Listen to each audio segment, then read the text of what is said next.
അല്ലാഹുവിന്റെ പ്രവാചകന്റെ കരളിന്റെ കഷ്ടമായ തന്റെ പ്രിയപ്പെട്ട പൊന്നുമകള് മഹദി ഫാത്തിമ ബീവി റളിയല്ലാഹു തആല അൻഹ പറഞ്ഞു തരികയാ, അല്ലാഹുവിന്റെ പ്രവാചകന്റെ പ്രിയപ്പെട്ട മരുമകനായ അലി ഇബ്നു അബീ ത്വാലിബ് റളിയല്ലാഹു തആല അൻഹു, അവരുടെ ചരിത്രം നമുക്കറിയുമല്ലോ.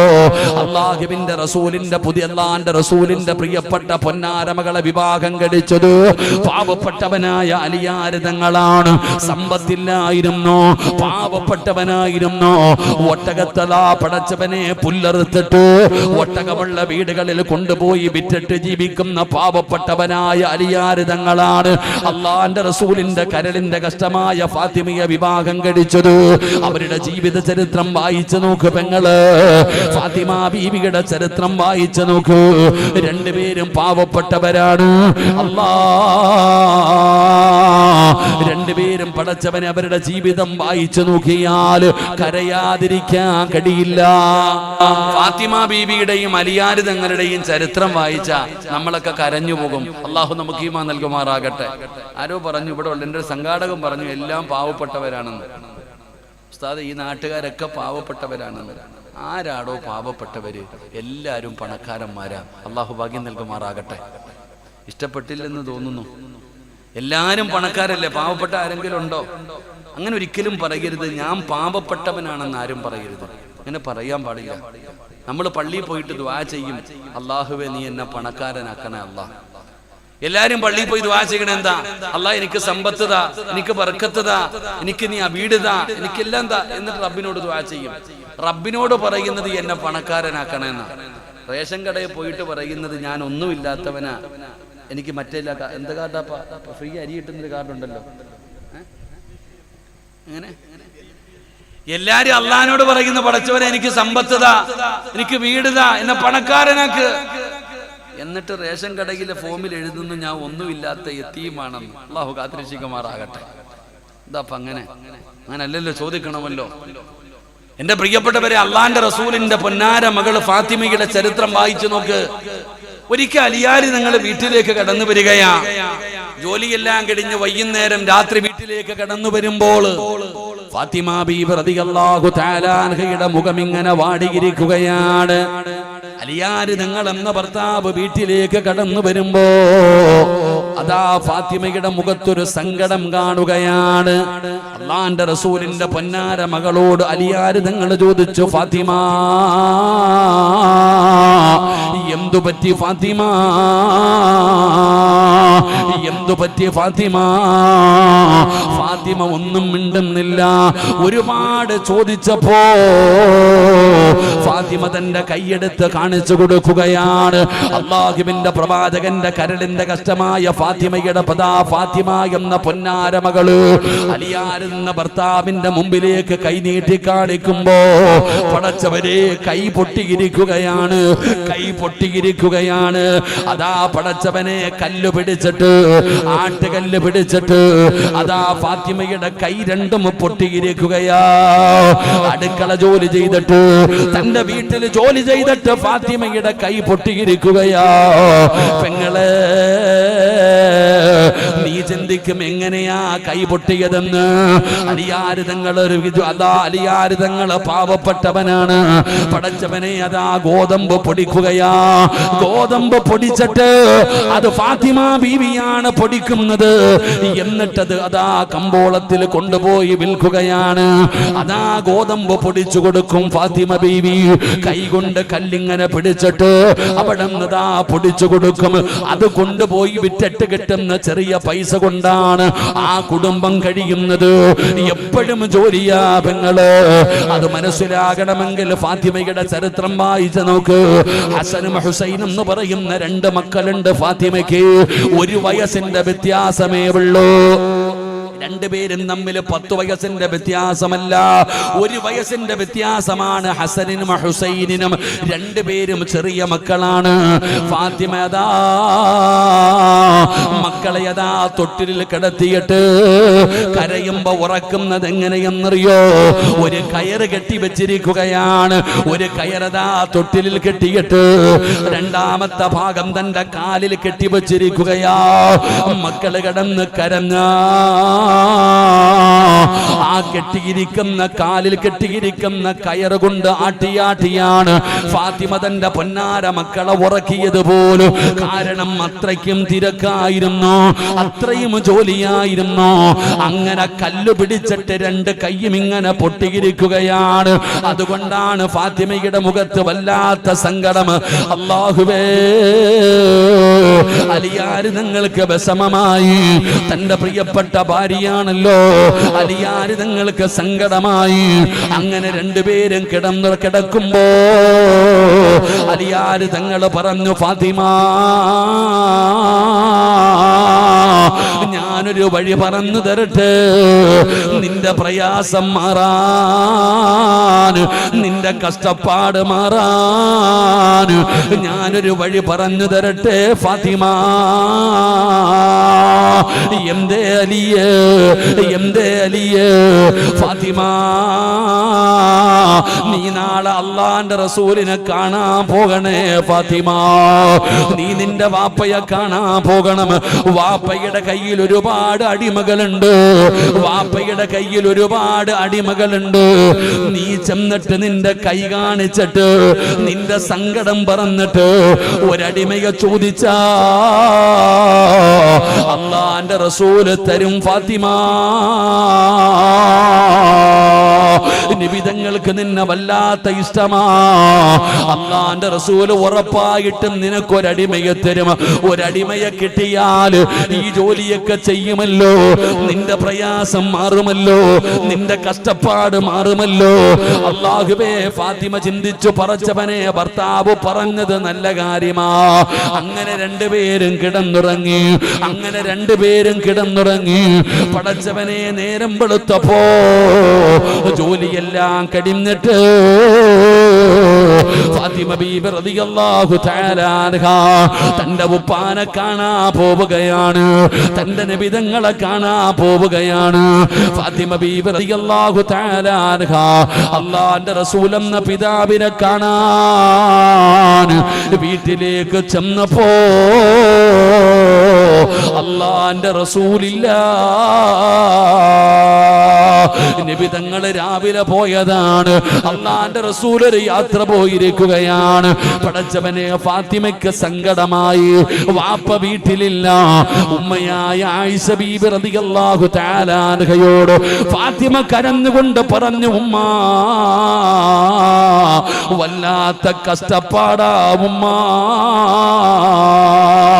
എന്റെ കൈ കണ്ടോ ഉമ്മ? പിടിച്ചിട്ട് കൈ പൊട്ടിയിരിക്കുകയാ. അതുകൊണ്ട് വാപ്പ വരുമ്പോ എന്റെ സങ്കടം പറയണേ, ഒരടിമയെ വാങ്ങിത്തരണേ. ഉമ്മ പറഞ്ഞ തരുമെന്ന് ഫാത്തിമ ആയിഷ ബീവിയോട് പറയുകയാ. അങ്ങനെ പടച്ചവനെ രണ്ടുപേരും സംസാരിക്കുകയാണ്. അവസാനം ഫാത്തിമ എവിടെ നിന്ന് മടങ്ങിപ്പോയി. അല്ലാഹുവിന്റെ പ്രവാചകൻ സല്ലല്ലാഹു അലൈഹി വസല്ലമ തങ്ങള് അന്ന് ഒരുപാട് താമസിച്ചാണ് വരുന്നത്. നിബിതങ്ങൾ അർദ്ധരാത്രിയിലാണ് വരുന്നത്. അല്ലാഹുവിന്റെ പ്രവാചകൻ വീട്ടിലേക്ക് കടന്നു വന്നപ്പോ ആയിഷ ബീബി റളിയല്ലാഹു തആല അൻഹ അവിടെന്ന് പറഞ്ഞു, നബിയേ യാ റസൂലല്ലാഹ്, അല്ലാഹുവിന്റെ പ്രവാചകരെ, ഫാത്തിമ വന്നിരുന്നു നബിയേ, സങ്കടം പറഞ്ഞു നബിയേ, ഫാത്തിമയുടെ കൈ പൊട്ടിയിരിക്കുന്നു നബിയേ, കണ്ടപ്പ കരച്ചല് വന്നു നബിയേ, ഒരടിമയെ കൊടുക്കുമോ നബിയേ? അല്ലാഹുവിന്റെ റസൂലിനോട് തന്റെ പ്രിയപ്പെട്ട ഭാര്യയായ ആയിഷ ബീബി റളിയല്ലാഹു തആല അൻഹാ ഫാത്തിമയുടെ സങ്കടം പറഞ്ഞപ്പോ അല്ലാഹുവിന്റെ റസൂലിന്റെ മനസ്സ് വേദനിക്കുകയാ. നബിതങ്ങളുടെ മനസ്സു വേദനിക്കുകയാ. കാരണം നബിതങ്ങളുടെ കരളിന്റെ കഷ്ടമാണ്. അള്ളാന്റെ റസൂല പാതിരാത്രി ഇറങ്ങിയടോ. യാത്ര കഴിഞ്ഞ് വീട്ടിൽ വന്ന നബിതങ്ങള് ഇപ്പൊ തന്നെ എന്റെ പൊന്നാര മകളെ എനിക്ക് കാണണം, എന്റെ ഫാത്തിമാനെ എനിക്ക് ഇപ്പൊ തന്നെ കാണണം. ആയിഷ ബീബി പറഞ്ഞു, നബിയെ രാവിലെ പോയാ പോരെ, എന്റെ ഫാത്തിമാനെ എനിക്ക് കാണണം. അള്ളാന്റെ റസൂല് രാത്രിയിൽ തന്നെ ഫാത്തിമയുടെ വീട്ടിലേക്ക് കടന്നു വരികയാ. അള്ളാഹുവിന്റെ പ്രവാചകന് ഫാത്തിമ ബീബി റളിയല്ലാഹു തആല അൻഹാ വീടിന്റെ വെളിയിൽ വന്ന് നബിതങ്ങളെ സലാം പറഞ്ഞു, അനുവാദം ചോദിച്ചു. നബിതങ്ങളെ സലാം പറഞ്ഞിട്ട് വീടിനകത്തേക്ക് കടക്കുമ്പോ അലിയാരിതങ്ങളും ഫാത്തിമയും അതാ കിടക്കുന്ന സ്ഥലത്ത് നിന്ന് ചാടി എഴുന്നേക്കുകയാ. നബിതങ്ങളെ പറഞ്ഞു, ഇരിക്കൂ ഫാത്തിമ, ഇരിക്കൂ അലിയേ. രണ്ടുപേരെയും ആ കിടക്കപ്പായിൽ തന്നെ പിടിച്ചിരുത്തുകയാണ്. അവരുടെ ഇടയിൽ ചെന്നിരുന്നു ലോകത്തിന്റെ നേതാവ്. അവരുടെ രണ്ടുപേരുടെയും കിടപ്പറയില് അവരുടെ ഇടയിൽ ചെന്നിരുന്നു. അള്ളാന്റെ റസൂല് തന്റെ കരളിന്റെ കഷ്ടമായ ഫാത്തിമ എന്ന് പറയുന്ന പൊന്നാര മകളുടെ കയ്യിൽ ഇങ്ങനെ പിടിക്കുകയാണ്. തന്റെ പൊന്നാര മകളുടെ കൈ കണ്ടപ്പോ റസൂലുള്ളാഹിയുടെ കണ്ണ് നിറയുകയാ. നബിതങ്ങളുടെ കണ്ണ് നിറഞ്ഞടോ. അള്ളാന്റെ റസൂല് പറഞ്ഞ മറുപടി എന്തെന്നറിയോ? പെൺമക്കളുള്ള ഉപ്പമാരെ, പെൺമക്കളുള്ള ഉപ്പമാരെ, അള്ളാഹുവിന്റെ റസൂൽ എന്ന് പറയുന്ന പിതാവ് പറഞ്ഞ മറുപടി എന്താ? വീട്ടിൽ ഭർത്താവിന്റെ വീട്ടിൽ കിടന്ന് ജോലി ചെയ്തിട്ട് കല്ല് പിടിച്ചിട്ട് കൈ രണ്ടും പൊട്ടിയിട്ട് അള്ളാന്റെ റസൂൽ എന്ന അള്ളാന്റെ റസൂലിനോട് തന്റെ പൊന്നാര മകൾ ഇങ്ങനെ കാണിച്ചു കൊടുക്കുമ്പോ നബിതങ്ങളെ പറഞ്ഞ മറുപടി എന്തെന്നറിയോ? നബിതങ്ങള് ചോദിച്ച ചോദ്യം എന്തെന്നറിയോ? മോളെ ഫാത്തിമ, ഭർത്താവിന് ഭക്ഷണം വെച്ച് കൊടുത്ത അല്ലാഹു ഒരു ഭാര്യയ്ക്ക് കൊടുക്കുന്ന പ്രതിഫലം എന്താണെന്നറിയുമോ ഫാത്തിമ? നബിതങ്ങൾ ചോദിച്ച ചോദ്യമാണ്. ഭർത്താവിന് ഭക്ഷണം വെച്ച് കൊടുക്കുന്ന, ഭർത്താവിനും മക്കൾക്കും ഭക്ഷണം വെച്ച് കൊടുക്കുന്ന ഒരു പെണ്ണിന് അല്ലാഹു കൊടുക്കുന്ന പ്രതിഫലം എന്തെന്നറിയോ? ഒരു വാപ്പ ചോദിച്ച ചോദ്യമാണ്. നബിതങ്ങൾ പറഞ്ഞു, ഫാത്തിമ പറഞ്ഞു തരട്ടെ ഫാത്തിമ, മഴയ്ക്കകത്ത് വാഴ കേൾക്കാമെന്ന് എന്റെ പെങ്ങളോട് പരാതിയല്ലേ? അടുക്കളയിൽ കിടന്ന് ജോലി ചെയ്യുന്നതിന് പരാതിയല്ലോ? കഷ്ടപ്പാടിനെ കുറിച്ച് പറയുന്ന പെങ്ങള് വെറുതെ അല്ല പെങ്ങള്.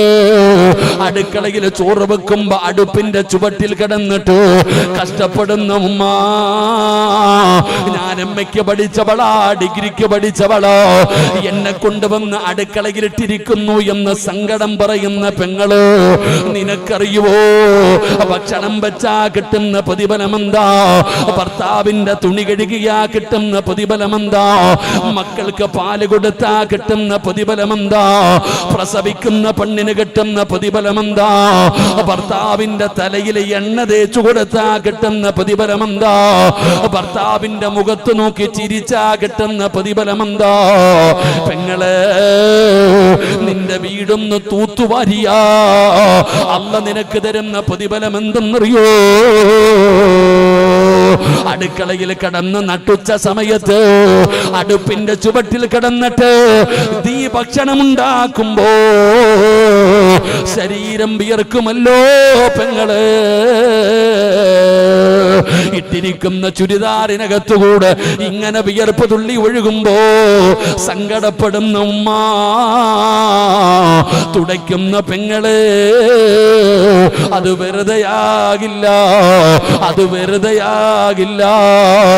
അല്ലാഹുവിന്റെ തൃപ്തി കരുതിയിട്ടാണ് നിന്റെ ഭർത്താവിനും മക്കൾക്കും നീ ഭക്ഷണം വെക്കുന്നതെങ്കിലോ ആ സമയത്ത് നിന്റെ ശരീരത്തിൽ നിന്ന് ഒരു തുള്ളി വിയർപ്പൊഴുകിയാ നിനക്കത് നരകമോചനത്തിന് കാരണമാ ഉമ്മ. വഖൂദുഹന്നാസു വൽ ഹിജാറ, മനുഷ്യനെയും കല്ലുകളെയും ഇട്ട് കത്തിക്കുന്ന പടച്ച റബ്ബിന്റെ അദാബുകൾ കൊണ്ട് നിറച്ച നരകമുണ്ടല്ലോ, 3000 കൊല്ലം കത്തിച്ച നരകമുണ്ടല്ലോ.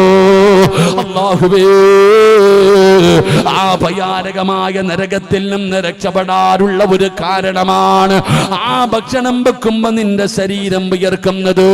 നീ എന്ത് ചെയ്താലും പ്രതിഫലമാ, നീ എന്ത് ചെയ്താലും പ്രതിഫലം. വാപ്പയാ നബിതങ്ങള് ആ ഫാത്തിമയെ സ്നേഹിച്ചതുപോലെ ആരും സ്നേഹിക്കൂല. ആ നബിതങ്ങളാണ് കൈപൊട്ടിയിട്ട് സങ്കടം പറഞ്ഞ മകളോട് എല്ലാം വാരിക്കെട്ട് ഇന്നത്തോടെ താമസം കഴിഞ്ഞു വാ പോയേക്കാം എന്ന് വിളിച്ചോണ്ട് പോയില്ല. ഭർത്താവിന്റെ വീട്ടിൽ കഷ്ടപ്പാട് നിന്നെ പോലെ ഉണ്ടാവണമെന്നില്ല മരുമകന്. കൊട്ടാരവും വലിയ ജോലിയും ലക്ഷക്കണക്കിന് സമ്പാദ്യമൊന്നും ഉണ്ടാവണമെന്നില്ല. ചിലപ്പോ പാവപ്പെട്ടവനായിരിക്കാം. നീ വീട്ടിൽ മന്തിയും മഹദിയും നെഹദിയും കൊടുത്തു വളർത്തി ആ പാവപ്പെട്ടവന് ചിലപ്പോൾ ഒരു ഷവർമ പോലും വാങ്ങാൻ പൈസ ഇല്ലാത്തവനായിരിക്കും. അപ്പൊ അവിടെ ദുരിതങ്ങളും പ്രയാസങ്ങളൊക്കെ ഉണ്ടാകും. ഇത് പറയുമ്പോ എല്ലാം വാരി കെട്ടിയേരെ വണ്ടി വരും കയറി വന്നേരെ. അള്ളാഹു കാത്തിരിച്ചിക്കുമാറാകട്ടെ, ഉറക്കപ്പുറ അല്ല കാത്തിരിച്ചിക്കുമാറാകട്ടെ. ഇന്നത്തെ കാലം അങ്ങനാടോ, ഇന്നത്തെ കാലം അങ്ങനെ. എടോ, ഇന്ന് തലാക്ക് പറയാനും ഇന്ന് ബന്ധങ്ങൾ മുറിക്കാനും കാരണമൊന്നും പ്രത്യേകിച്ച് വേണ്ട. നമ്മുടെ വഴലൊക്കെ കേൾക്കാൻ വരുന്നൊരു ചങ്ങാതിയുണ്ട്. ഓൻ പറഞ്ഞു, ഉസ്താദെ എൻ്റെ ഭാര്യയുടെ സഹോദരൻ്റെ കല്യാണമാണ്, നിങ്ങളൊന്ന് വരണം. എനിക്ക് പോകാൻ പറ്റിയില്ല. കുറേ നാൾ കഴിഞ്ഞപ്പോൾ ഞാൻ ഇവനെ കണ്ടപ്പോൾ കല്യാണത്തിന് പങ്കെടുക്കാത്തതിൻ്റെ സങ്കടം കാരണം ഞാൻ പറഞ്ഞു, എടാ അന്ന് വരാനെന്നൊക്കെ പറ്റിയില്ല, സുഖമാണോ? അവള് പോയി ഉസ്താദെ എന്നേ. എൻ്റെ പറഞ്ഞു അവള് പോയെന്ന്. ഞാൻ ചോദിച്ചു എന്ത് പറ്റി? ബർത്ത്ഡേ ആഘോഷിച്ചില്ല ഉസ്താദെ, ഞാൻ ഗിഫ്റ്റ് കൊടുത്തില്ല എന്ന് പറഞ്ഞ് അവള് പോയെന്ന്. അള്ളാഹു കാത്തിരക്ഷിക്കുമാറാകട്ടെ. ഒരു കാരണം, ബർത്ത്ഡേക്ക് ഗിഫ്റ്റ് വാങ്ങിച്ചു കൊടുത്തില്ല, അങ്ങനെ അവള് പിണങ്ങിപ്പോയി. പള്ളി കമ്മിറ്റി പോയപ്പോ ജമാഅത്തിന്റെ പ്രസിഡന്റ് ചോദിച്ചെന്ന്, നിനക്ക് വാങ്ങിച്ചു കൊടുത്തുകൂടായിരുന്നോടാന്ന്? നിനക്ക് ബർത്ത്ഡേ ആഘോഷം ഒരു കേക്കൊക്കെ മുറിച്ചൂടെ? ഒരു കേക്കെങ്കിലും. ഓനത്ര വിവരവേ ഉള്ളൂ. അള്ളാഹു കാത്തിരക്ഷിക്കുമാറാകട്ടെ. അതങ്ങനെ എന്ത് വിവരമുണ്ട്? ഓരോ മനുഷ്യന്മാരുടെ ആരുടെ മസല ചോദിക്കേണ്ടത് എപ്പോഴും ആലിമിനോടാ, ജാഹിലിനോട് ചോദിച്ചിട്ട് കാര്യമൊന്നുമില്ല. ഓൻ അത്രയ്ക്കൊക്കെ ഉള്ളൂ. എപ്പോഴും മനസ്സിലാക്കേണ്ടത്, എപ്പോഴും മസലകൾ ചോദിക്കേണ്ടത് ആരോടാ? പണ്ടൊരു ചരിത്രമുണ്ട്. 99 പേരെ കൊന്ന ഒരു മനുഷ്യനുണ്ട്. നിങ്ങൾക്ക് ബോറടിക്കണുണ്ടാ? 99 പേരെ കൊന്ന ഒരു മനുഷ്യനുണ്ട്.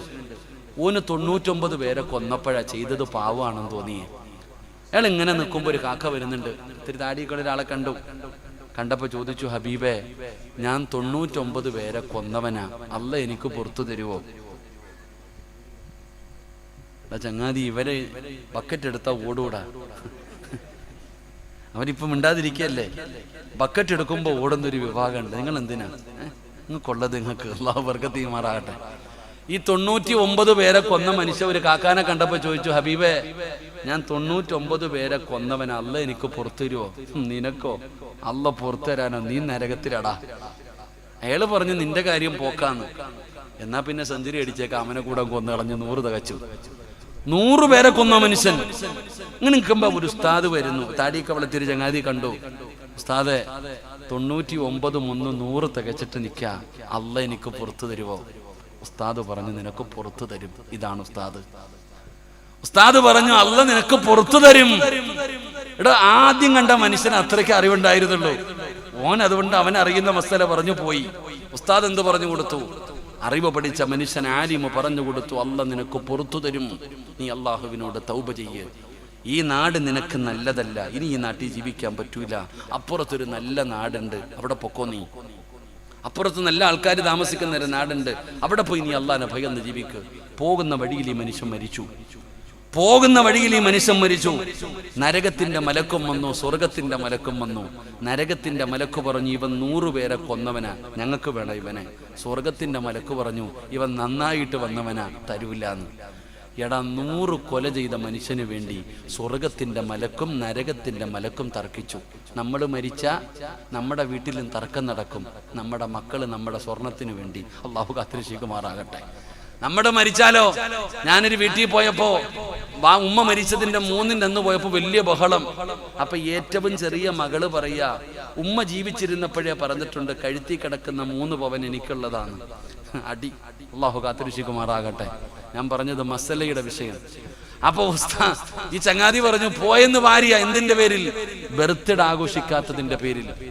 എന്റെ പ്രിയപ്പെട്ട സഹോദരങ്ങളെ, എൻ്റെ ഒരു സംഭവം പറഞ്ഞത്, ഒരു സോപ്പ് കാരണം തലാക്ക് സംഭവിച്ചു. ഒരു പെണ്ണ് കുളിക്കാൻ നേരത്ത് സോപ്പ് റൂമിൽ നിന്ന് നേരെ ബാത്റൂമിൽ കൊണ്ടുപോകും, കുളിപ്പരയിൽ കൊണ്ടുപോകും. കുളിച്ച് കഴിയുമ്പോൾ സോപ്പ് തിരിച്ച് റൂമിൽ കൊണ്ടുവെക്കും. ഇത് സ്ഥിരമായി നടക്കുന്നതാ. ഒരു ദിവസം കുളിച്ചിട്ട് സോപ്പുമായിട്ട് പോകുന്നത് ഭർത്താവിന്റെ സഹോദരി കണ്ടു. ഇവിടെ ചോദിച്ചു, ഇതെന്താ, ഇവിടെ എന്താ പകർച്ചവാദി വല്ലതും ഉണ്ടോ ഇവിടെ ആർക്കെങ്കിലും? തുടങ്ങി. ആ സോപ്പ് കാരണം രണ്ടും രണ്ടായി. അള്ളാഹു കാത്തുരക്ഷിക്കുമാറാകട്ടെ. ഇന്ന് അങ്ങനാടോ? കാരണമൊന്നും വേണ്ട. നിസ്സാരം. ഏറ്റവും കൂടുതൽ മനസ്സിലാക്കേണ്ടത്, ഈ ഭർത്താവിനും ഭാര്യയ്ക്കും ജീവിക്കണമെന്ന് ആഗ്രഹം ഉണ്ടെങ്കിലും ഈ കുടുംബക്കാര് സമ്മതിക്കൂല. പെണ്ണിന് ജീവിക്കണമെന്ന് ആഗ്രഹമുണ്ട്, ഭർത്താവിനെ വിളിച്ചുകൊണ്ട് വരണമെന്നുണ്ട്. ഈ ഉമ്മായും വാപ്പായും കൂടപ്പുറപ്പുകളും ഈഗോ. അവൾ അങ്ങനെ പറഞ്ഞില്ലേ, ഇവൾ അങ്ങനെ പറഞ്ഞില്ലേ, സംസാരിച്ച തീരുവിടോ. ഞാനൊരു മസ്ലഹത്തിൽ പങ്കെടുത്തു. എല്ലാ ചർച്ചകളും പാളിയിട്ട് അവസാനം കൊടുത്തത് തിരിച്ചു വാങ്ങാൻ വേണ്ടി അഡ്വക്കേറ്റിനെ കൊണ്ടുവന്നിരിക്കുക എഴുതാൻ. ഒരു 40ഓളം പേരുണ്ട്. അപ്പൊ ഇങ്ങനെ ബഹളം. ഞാനിങ്ങനെ ഇരുന്നപ്പോ എല്ലാം കൂടെ ഓഫീസ് റൂമിൽ ഇരുന്ന് ബഹളം. എന്നോട് ചോദിച്ചു, ഉസ്താദ് എന്തൊന്നും മിണ്ടാത്തേന്ന്. ഞാൻ പറഞ്ഞു, എനിക്ക് നിങ്ങളോടൊന്നും സംസാരിക്കണ്ട, ഈ പെണ്ണിനോടും പയ്യനോടും ഒരു 5 മിനിറ്റ് സംസാരിക്കണം. ഉടനെ പെണ്ണിന്റെ വാപ്പ പറഞ്ഞു, പറ്റൂല. അപ്പം മറ്റേത് ശത്രുവിന്റെ ആണല്ലോ. പെണ്ണിന്റെ വാപ്പ പറഞ്ഞു പറ്റൂല. അപ്പൊ ആണിന്റെ വീട്ടുകാർ ചോദിച്ചാൽ ഉസ്താദ് സംസാരിച്ച എന്താ കുഴപ്പമെന്ത്? അവസാനം എനിക്ക് സംസാരിക്കാൻ അനുവാദം തന്നു. രണ്ടുപേരെയും വിളിച്ചു മദ്രസയുടെ മുകളിൽ പോയി. ഞാൻ ചോദിച്ചു പ്രശ്നം എന്താണെന്ന്. ചോദിച്ചത് മാത്രമേ എനിക്ക് ഓർമ്മയുള്ളൂ. സുബ്ഹാനല്ലാഹ്, ചോദിച്ചത് മാത്രമേ. സത്യം പറഞ്ഞ ഒരു ഉസ്താദാണ് മുമ്പിൽ ഇരിക്കുന്നെന്നുള്ള പരിഗണന പോലും അവര് നൽകിയില്ല. രണ്ടും കൂടെ അങ്ങോട്ട് തുടങ്ങി. എടാ വാടാ അടിയും ബഹളോ. ഞാൻ ഇങ്ങനെ ഇരിക്കുക, ബദർക്ക് ശൈത്താന്റെയും കടലിൽ നടക്കുന്ന പോലെ. അടിക്കട്ടെ എന്ന് വിചാരിച്ചു. അങ്ങനെ രണ്ടുപേരും അങ്ങോട്ടും ഇങ്ങോട്ടും പറഞ്ഞു, ചീത്ത വിളിച്ചു, എടാ വാടാ പോടൊക്കെ കഴിഞ്ഞു. എല്ലാം ഒരു ഇടിയും മഴയൊക്കെ കഴിഞ്ഞതുപോലെ ഞാൻ ചോദിച്ചു. എല്ലാം കഴിഞ്ഞപ്പോ ഒന്ന് ശാന്തമായപ്പോ ഞാൻ ചോദിച്ചു, എന്തായാലും കഴിഞ്ഞതൊക്കെ കഴിഞ്ഞു, പോട്ടെ, നിങ്ങൾക്കൊന്ന് പൊരുത്തപ്പെട്ടു കൊടുത്തൂടെ? നിങ്ങൾക്ക് രണ്ടുപേർക്കും ഒന്ന് ഒരുമിച്ച് ജീവിച്ചുകൂടെ? ഇവന്റെ കൂടോ? ഇല്ല ഉസ്താദേ, ഇവന്റെ കൂടെ. ഇപ്പൊ അങ്ങനെ എടാ വാടാ പോടാന്നാ വിളിക്കുന്നത്. ഞാൻ ഈ അടുത്തൊരു വീട്ടിൽ ചെന്നപ്പോ ഭാര്യ ഭർത്താവിനെ വിളിക്കുക, എടാ അതിങ്ങെടുക്കടാന്ന്. അള്ളാഹു കാത്തുരക്ഷിക്കുമാറാകട്ടെ. ഇവിടെ എന്താ വിളിക്കണമെന്ന് എനിക്കറിയില്ല. ഇവിടെ എന്താ ഭർത്താവിനെ വിളിക്കുക ഉസ്താദേ? അച്ഛാ നിൽക്കാന്നോ? എന്താടാ വിളിക്കുക? എന്താ എന്താ ഇങ്ങോട്ട് നോക്കാനോ? ചീത്ത വിളിക്കാതിരുന്നാ മതിയായിരുന്നല്ലോ. എടാ ഇന്ന് പെണ്ണുങ്ങള് എടാ വാടാ പോടാന്ന് വിളിക്കണേ. നിങ്ങൾ നോക്കിയേ, പേര് വിളിക്കത്തില്ല ഈ പെണ്ണുങ്ങൾ ഭർത്താവിന്. അബൂബക്കർ അല്ലേ? ഭർത്താവിന് പേര് വിളിക്കുന്ന പെണ്ണുങ്ങളുണ്ട്. വാപ്പാനെ എങ്ങനെ ആമിനാത്ത വിളിക്കണേ നീ? വാപ്പാടെ എൻ്റെ പേര് സിറാജ്, എൻ്റെ മോൻ എന്നെ വാപ്പാന്ന് വിളിക്കണോ സിറാജ് വാപ്പാന്ന് വിളിക്കണോ? എങ്ങനെ വിളിക്കണ്ടേ? എടാ ഓരോരുത്തർക്കും ഓരോ സ്ഥാനമുണ്ട്. ഉപ്പാനൊരു സ്ഥാനമുണ്ട്, ഉമ്മയ്ക്കൊരു സ്ഥാനമുണ്ട്, ഉസ്താദിനൊരു സ്ഥാനമുണ്ട്, വാപ്പയ്ക്കൊരു സ്ഥാനം ഉള്ളതുപോലെ ഭർത്താവിനൊരു സ്ഥാനമുണ്ട്. ബഹുമാനിക്കുന്നു. എടാ വാടാ പോടാ അങ്ങനെ ഇപ്പോഴത്തെ കുട്ടികൾ വിളിക്കണം. എനിക്ക് വഴുത് കഴിഞ്ഞാൽ ഈ തട്ടുകടയിൽ പോയി തിന്നുന്നൊരു സ്വഭാവമുണ്ട്. കാരണം വഴുതിന് പോകുന്നിടത്ത് ഒരിടത്തും തിന്നാൻ പറ്റത്തില്ല. കാരണം നമ്മൾ തിന്നാനിരിക്കുമ്പോൾ ഇവന്മാർ മൊബൈലും കൊണ്ടുവരും. അപ്പം സമാധാനത്തിൽ തിന്നാൻ പറ്റത്തില്ല. തിന്നെന്ന് പറഞ്ഞ് വാരിയിടും. എങ്ങനെ തിന്നാനേ ചങ്ങാതി? അപ്പൊ വഴുത് കഴിയുമ്പോൾ നല്ല വിശക്കും. അപ്പൊ ഏതെങ്കിലും കടയിൽ കയറി, ഒരു കടയിൽ കയറിയപ്പോ ഒരുത്തൻ എൻ്റെ അടുത്ത് വന്ന് ചോദിക്കുന്നു, ബ്രോ എന്ത് വേണമെന്ന്. ദുബൈയും തൊപ്പിയിട്ടിരിക്കണം എന്നടിക്ക ബ്രോ എന്ന്. ഞാൻ വെച്ച് ബ്രോസ്റ്റർ വേണമെന്ന് ചോദിക്കാമെന്ന്. എടാ ഇന്നത്തെ കാലം അങ്ങനെ ആയിപ്പോ. ഈ കുട്ടികൾ ഗെയ്സ് എന്നാ വിളിക്കണ കൂടപ്പുറപ്പിനെ. ഗെയ്സ് എന്താ വിളിക്കണല്ലേ? അല്ലാഹു അഅലം, പടച്ചോൻ കാത്തുരക്ഷിക്കുമാറാകട്ടെ. അപ്പൊ ഇവരോട് ഞാൻ ഇങ്ങനെ ചോദിച്ചു, നിങ്ങൾക്കൊന്ന് എന്തു പറഞ്ഞിട്ട് ഇവര് സമ്മതിക്കണില്ല. അപ്പൊ 8ാമത്തെ അടവുണ്ടല്ലോ, ഏറ്റവും ലാസ്റ്റത്തെ അടവ്. ഞാൻ പറഞ്ഞു, താഴെ എഴുത്തും കുത്തും നടക്കുകയാ, നിങ്ങൾ രണ്ടുപേരും പിരിയാൻ പോകുകയാ. ഇത്രയും കൊല്ലം ഒരുമിച്ച് ജീവിച്ചതല്ലേ, ഈ റൂമിന് പുറത്തിറങ്ങിയാൽ നിങ്ങൾ രണ്ടുപേരും രണ്ടാ. അതുകൊണ്ട് മരിച്ചു പോകേണ്ടവരല്ലേ, ജീവിതത്തിൽ പലതും അങ്ങോട്ടും ഇങ്ങോട്ടും പറഞ്ഞു പോയില്ലേ, നിങ്ങളൊന്ന് രണ്ടുപേരും കെട്ടിപ്പിടിച്ചൊന്ന് പൊരുത്തം വെച്ച് നിങ്ങളൊന്ന് സ്നേഹത്തോടെ ഇറങ്ങാൻ പറഞ്ഞു. ഞാൻ ഇറങ്ങിത്തരാം, നിങ്ങൾ രണ്ടുപേരും പരസ്പരം ഒന്ന് അവസാനമായി കെട്ടിപ്പിടിച്ച് ഒന്ന് പൊരുത്തം ചോദിച്ചിട്ട് ഇറങ്ങ്. ഞാൻ വാതിലടച്ച് പുറത്തിറങ്ങി. 5 മിനിറ്റ് കഴിഞ്ഞപ്പോൾ രണ്ടും കൂടെ കെട്ടിപ്പിടിച്ച് നിൽക്കുക. ചെല്ലുമ്പോ, ഉസ്താദെ ഞങ്ങൾക്ക് ജീവിക്കണം ഉസ്താദെ. ഉസ്താദാ പറയാൻ പാടില്ല. എങ്കിലും ഞാൻ അവരോട് പറഞ്ഞു, ഇതിലേ ഇറങ്ങി എവിടെയെങ്കിലും പോയി വാടകയ്ക്ക് വീടെടുത്ത് താമസിച്ചോളാം, വീട്ടിൽ പോണ്ടാന്ന്. കാരണം വീട്ടുകാരാ സമ്മതിക്കാത്തത്. ഇവിടെ നബിതങ്ങൾ തന്റെ പൊന്നാര മകളോട് പറഞ്ഞു കൊടുക്ക, മോളെ നീ ഭർത്താവിന് ഭക്ഷണം വെച്ചു കൊടുത്ത അള്ള തരുന്ന പ്രതിഫലം ഇതാ. നിന്റെ ഭർത്താവിന് നീ വസ്ത്രം കഴുകി കൊടുത്ത നീ എന്ത് ചെയ്താലും ഉപ്പ എന്ന് പറഞ്ഞ് അങ്ങനെ ആയിരിക്കണം. എടുത്തു ചാടുന്നൊരു സ്വഭാവം വാപ്പയ്ക്ക് പാടില്ല. മക്കൾ എന്തെങ്കിലുമൊക്കെ പരാതി പറയുമ്പോൾ നിനക്ക് വിവരമുണ്ട്, നിനക്ക് പ്രായമുണ്ട്, നിനക്ക് പക്വതയുണ്ട്. ആ കുട്ടികൾക്ക് അത് ഉണ്ടാകണമെന്നില്ല. അതുകൊണ്ട് മക്കൾക്ക് എന്തെങ്കിലുമൊക്കെ പരാതി ഉണ്ടെങ്കിൽ അത് പരിഹരിച്ചു കൊടുക്കുന്നവനാകണം പിതാവ്. എരുതിയിൽ എണ്ണ ഒഴിക്കുന്നവരാകരുത്, പ്രത്യേകിച്ച് പെണ്ണുങ്ങൾ. പിന്നെ പറയുമ്പോ എല്ലാം പറയണം. ചില അമ്മായിയമ്മമാർക്ക് വല്ലാത്ത സ്വഭാവമാണ്. അവർക്ക് മക്കൾ സന്തോഷത്തോടെ ജീവിക്കുന്നത് കണ്ട സഹിക്കാത്ത ചില മാതാപിതാക്കൾ, ചില ഉമ്മമാരും ഉണ്ട്. അള്ളാഹു കാത്തിരക്ഷിക്കുമാറാകട്ടെ. എടാ, മക്കളും മോനും മരുമകളും കൂടെ സന്തോഷത്തോടെ ജീവിക്കുന്നത് കാണുമ്പോൾ അസൂയുള്ള അമ്മായിയമ്മമാരും ഉണ്ട്. അള്ളാഹു നിങ്ങളുടെയൊക്കെ അമ്മായിയമ്മമാർക്ക് ദീർഘായുസ് കൊടുക്കുമാറാകട്ടെ. ആമീൻ പറ, താത്തമ്മ ആമീൻ പറ. വേണ്ട ഉസ്താദല്ലേ, അല്ലാഹു ഈമാൻ നൽകുമാറാകട്ടെ. അപ്പൊ ഞാൻ പറഞ്ഞു വന്നത്, അല്ലാഹുവിന്റെ പ്രവാചകൻ സല്ലല്ലാഹു അലൈഹി വസല്ലമ തങ്ങൾ ആ പാതിരാത്രി തന്റെ മരുമകനോടും തന്റെ പൊന്നാര മകളോടും അല്ലാഹുവിന്റെ റസൂൽ ഇങ്ങനെ പറഞ്ഞു കൊടുക്കുകയാണ്. എന്നിട്ട് അവസാനം ചോദിച്ചു, ഫാത്തിമ, അടിമയെ ചോദിച്ച് വീട്ടിലേക്ക് വന്നല്ലോ, എന്നാൽ അടിമയെ കിട്ടുന്നതിനേക്കാൾ നിനക്ക് നന്മ കിട്ടുന്ന ഒരു, നിനക്ക് പ്രതിഫലം കിട്ടുന്ന ഒരു നന്മ പറഞ്ഞു തരട്ടെയോ? അല്ലാഹുവിന്റെ റസൂൽ ചോദിക്കുകയാണ്, അടിമയെ ലഭിക്കുന്നതിനേക്കാൾ വീട്ടില് ജോലി ചെയ്യാൻ ഒരടിമയെ കിട്ടുന്നതിനേക്കാൾ നിനക്ക് ആഖിറത്തിൽ നന്മ കിട്ടുന്ന ഒരു, പ്രതിഫലം കിട്ടുന്ന ഒരു നന്മ ഞാൻ പറഞ്ഞു തരട്ടെയോ? പറഞ്ഞതാ വാപ്പാ, പറഞ്ഞതാ വാപ്പാ. അല്ലാഹുവിന്റെ പ്രവാചകൻ സല്ലല്ലാഹു അലൈഹി വസല്ലമ തങ്ങൾ ആ പാതിരാത്രിയിൽ തന്റെ പൊന്നാര മകളോടും തന്റെ മരുമകനോട് നബി തങ്ങൾ പറഞ്ഞു കൊടുത്ത നന്മ എന്തെന്നറിയുവോ? ഫാത്തിമ, രാത്രി കിടന്നുറങ്ങുന്നതിന് മുമ്പ് സുബ്ഹാനല്ലാഹ്, അൽഹംദുലില്ലാഹ്, അല്ലാഹു അക്ബർ. നബി തങ്ങൾ പറയുകയാണ്, നീ കിടന്നുറങ്ങുന്നതിന് മുമ്പ് അല്ലാഹുവിന്റെ റസൂൽ പറയുകയാ, സുബ്ഹാനല്ലാഹ്, അൽഹംദുലില്ലാഹ്, അല്ലാഹു അക്ബർ. ഈ ദിക്ർ 33 പ്രാവശ്യം വെച്ച് പറയണേ ഫാത്തിമ. ഇതാണ് നിനക്ക് ആഖിറത്തിൽ നന്മ കിട്ടുന്ന കാര്യമെന്ന് ആദരവായ പ്രവാചകൻ നബി മുഹമ്മദ് മുസ്തഫ സല്ലല്ലാഹു അലൈഹി വസല്ലമ തങ്ങൾ പറയുമ്പോ നിങ്ങളൊക്കെ ചിന്തിക്കും, ഉസ്താദേ, ഇതിനാണോ ഇത്ര നേരം നിങ്ങൾ വഅദ് പറഞ്ഞത്? ഇത് പറയാനായിരുന്നു നമ്മൾ വിചാരിക്കുന്നത് ഇത് നിസാരമാണെന്നാ. അല്ല സഹോദരാ, നിനക്കതിന്റെ മഹത്വം അറിയാഞ്ഞിട്ടാണ്. അല്ലാഹുവിന്റെ റസൂലിന്റെ പ്രിയപ്പെട്ട പൊന്നാര മകളായ ഫാത്തിമ, ആ ഫാത്തിമ പറയുകയാണ്, അല്ലാഹുവേ, അലിയാര് തങ്ങൾ പറയുകയാ, അല്ലാഹുവിന്റെ പ്രവാചകൻ അത് പറഞ്ഞല്ലോ.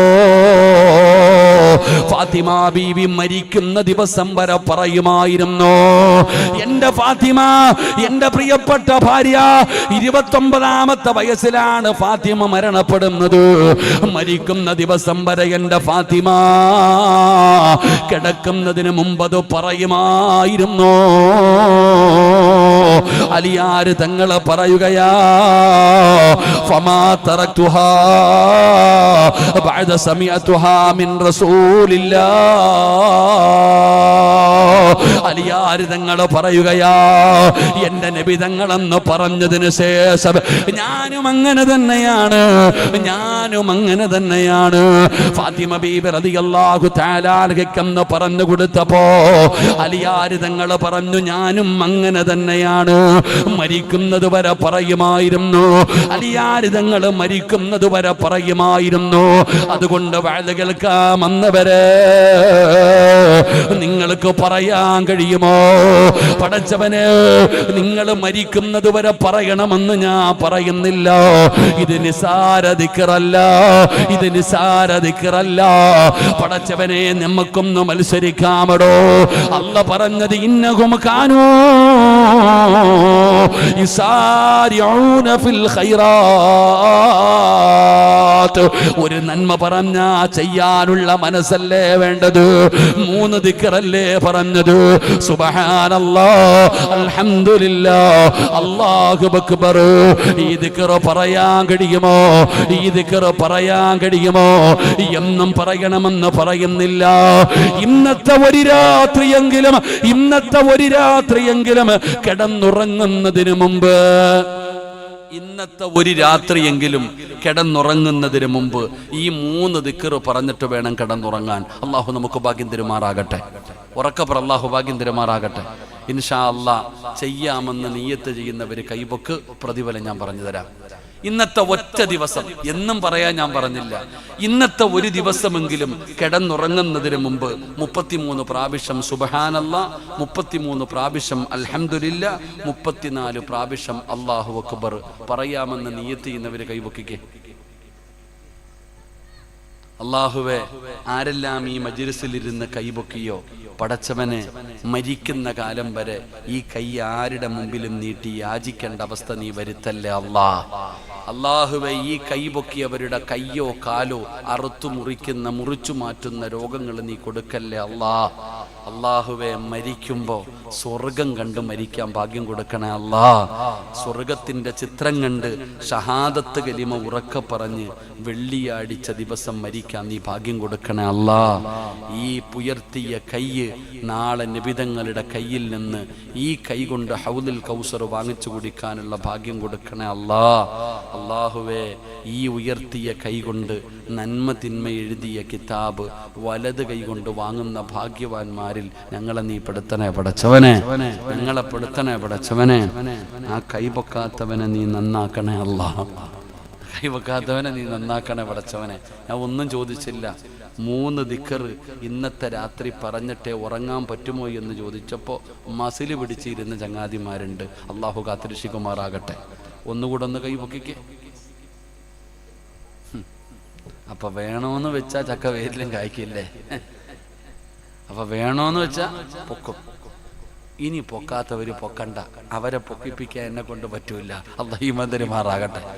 എല്ലാരും പൊക്കിയില്ല, പൊക്കിനി പൊക്കണ്ട വേണ്ട. ചിലര് പറയുന്നത് മതവിളകി ആന വന്നാലും ഞാൻ ഇങ്ങനെ നിൽക്കും. നീ അങ്ങനെ തന്നെ നിൽക്കണം, എനിക്കതാ പറയാനുള്ളത്. നീ അങ്ങനെ തന്നെ നെഞ്ചും വിരിച്ച് നിൽക്ക്. അള്ളാഹു കാത്തിരക്ഷിക്കുമാറാകട്ടെ.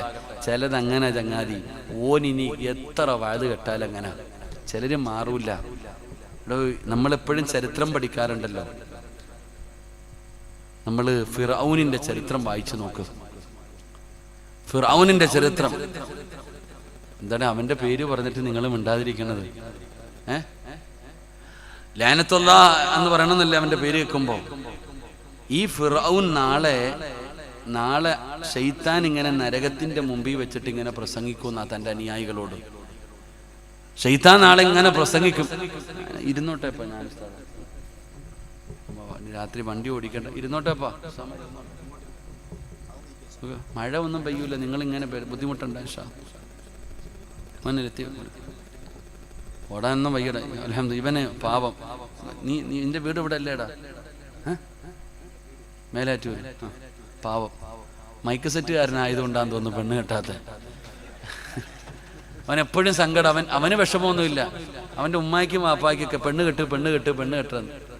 ഈ പെണ്ണുങ്ങളെ ഏതോ ഒരു പെണ്ണ് പറഞ്ഞെന്ന് മൈക്ക് സെറ്റുകാരനോ വേണ്ടാന്ന്. നിനക്കറിയത്തില്ല അവൻ്റെ പവർ എന്താന്ന്. നിന്റെ മുമ്പിൽ നീ കാണുന്ന സാധനം കൊണ്ടുവച്ച നിനക്ക് ഇതിന്റെ ABCD അറിയോ താത്താമാരെ? ഈ പെൺകുട്ടികളതാ. ലത്തീഫ് എന്ത് ചിരിക്കണത്? ലത്തീഫ് പോയാ?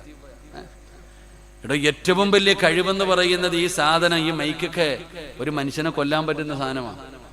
അപ്പൊ ഇത്രയും സ്വിച്ചൊക്കെ എന്ത് ചെയ്യണമെന്ന് കണ്ടുപിടിച്ച് ചെയ്യുന്നത് എത്ര വലിയ നിസ്സാര കാര്യമൊന്നുമല്ല. കരണ്ടുമായി ബന്ധപ്പെട്ട് ജീവിക്കുന്ന കാര്യങ്ങളാണ്.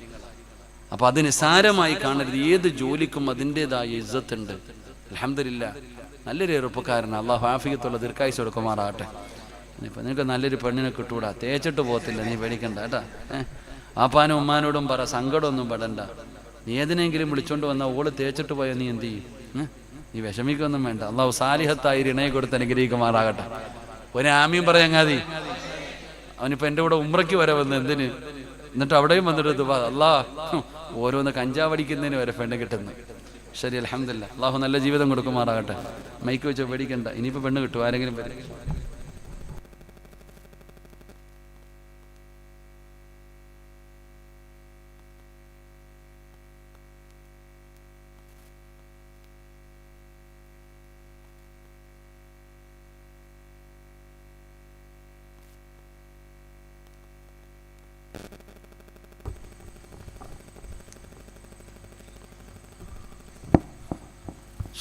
രണ്ടു ദിവസം നമ്മുടെ പള്ളിയിലുണ്ടായിരുന്നു. അവരൊക്കെ 2 ദിവസം നമ്മുടെ പള്ളിയിലായിരുന്നു. അൽഹംദുലില്ലാഹ്.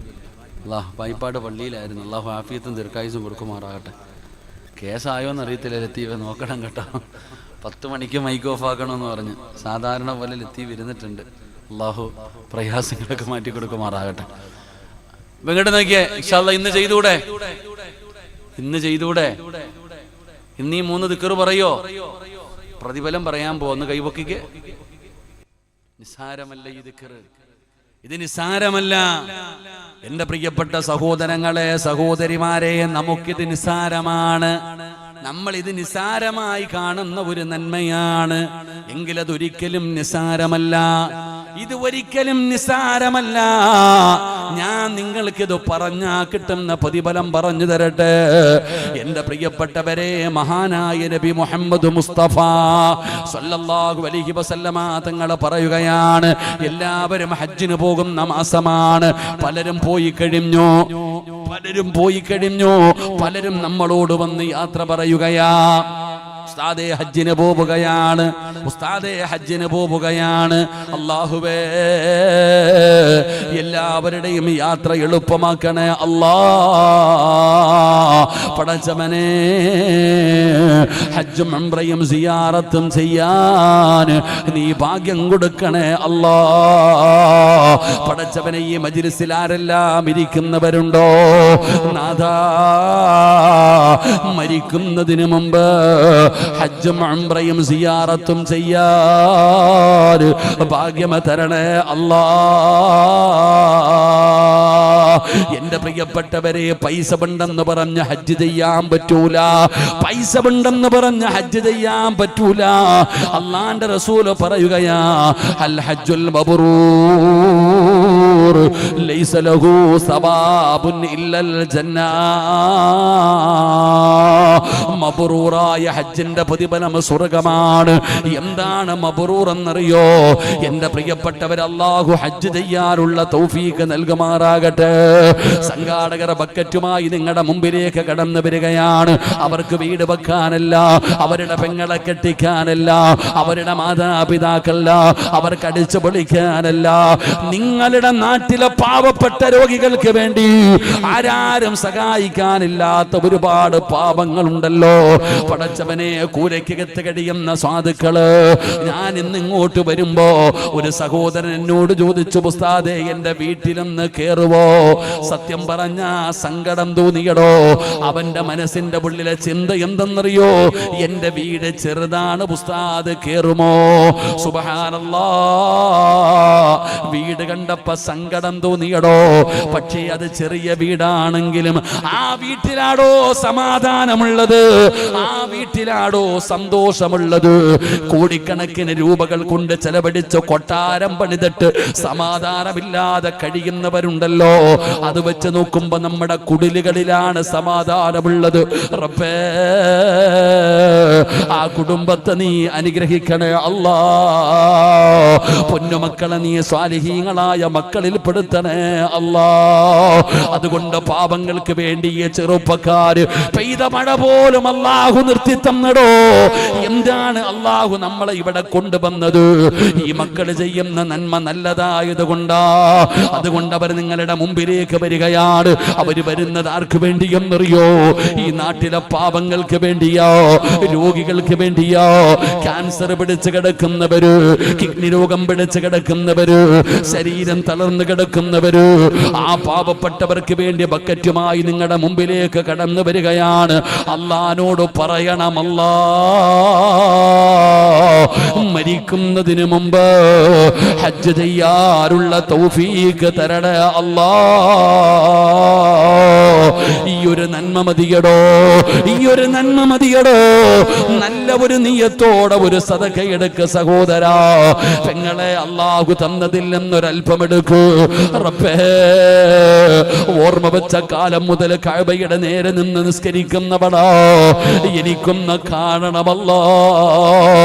നിന്റെ കഅബാലയം കാണണം റബ്ബേ.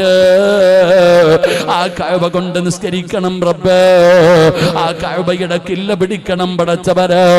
ആ കഅബാലയത്തിന്റെ മതാഫിലൂടെ എനിക്ക് നടക്കണമല്ലോ. സ്വർഗത്തിൽ നിന്ന് കൊണ്ടുവന്ന കല്ലെനിക്കൊന്ന് കാണണമല്ലോ. ഹിജർ ഇസ്മായിലകത്ത് എനിക്ക് കയറണമല്ലോ. മക്കാമു ഇബ്രാഹിമിലൊന്ന് തൊടണമല്ലോ. സംസം വെള്ളം വയറ് നിറച്ച് കുടിക്കണം റബ്ബേ. സഫയിൽ ചെന്ന് ദുആ ചെയ്യണം, മർവയിൽ ചെന്ന് ദുആ ചെയ്യണം.